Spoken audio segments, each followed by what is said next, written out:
Arnaud, explique-nous un peu comment s'est opéré ton arrivée au PAUC. Disons que on s'est recontacté avec Didier puisqu'on avait travaillé ensemble déjà sur un plan de CUC en première division. Donc il m'a appelé un peu en fin d'année, sachant qu'il était intéressé pour que je vienne l'aider dans les mêmes conditions qu'un plan de CUC en tant qu'adjoint sur ce groupe. Alors, quelle fonction tu auras précisément ici à Aix?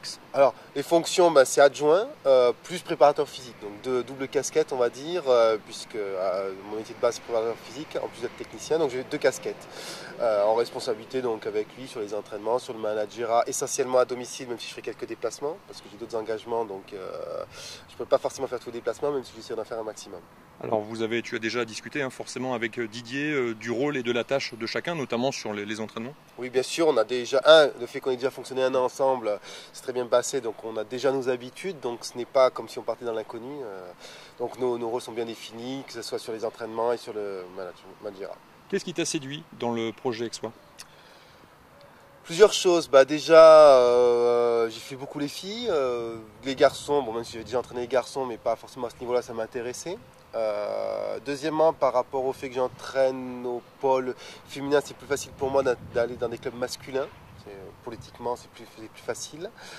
Je travaille au Krebs d'Aix, et pour moi, je connais bien la ville d'Aix, c'est pratique, c'est bien, le niveau est intéressant, le projet est intéressant, et je ne pars pas dans l'inconnu puisque Didier, je le connais, je sais qu'on peut fonctionner ensemble facilement, et c'est aussi un des atouts par rapport à ce choix. L'ambition du club, le fait d'accéder à la LNH d'ici 2012, ça aussi, ça a été important. Ouais, je suis dans le sport de haut niveau, au Krebs, j'aime le haut niveau, j'ai la chance aussi de faire un peu dans les équipes de France jeunes filles là-dessus, donc prendre un projet qui serait de finir 10e, non, ça ne m'intéresserait pas forcément. Effectivement, un projet de monter, un projet ambitieux, c'est aussi ce qui me plaît.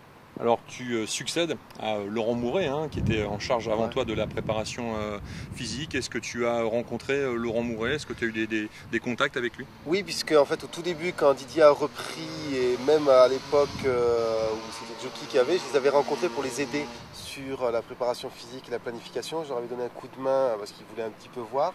Donc j'avais déjà rencontré l'ancien préparateur physique, quelqu'un de très bien. Quel type de préparateur tu es?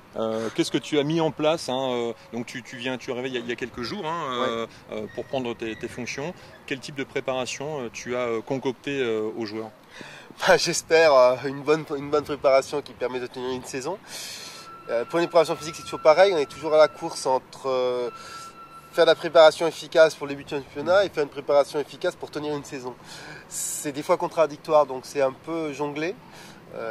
Parce qu'en plus il y a des matchs, en plus il y a du technique, donc c'est toujours une alchimie un peu compliquée, il n'y a pas de règles, il n'y a pas une planification et une préparation qui existe, sinon tout le monde la ferait la même et tout le monde serait content. Donc on a fait des choix tactiques, on verra, rendez-vous fin d'année pour savoir si elle est payante.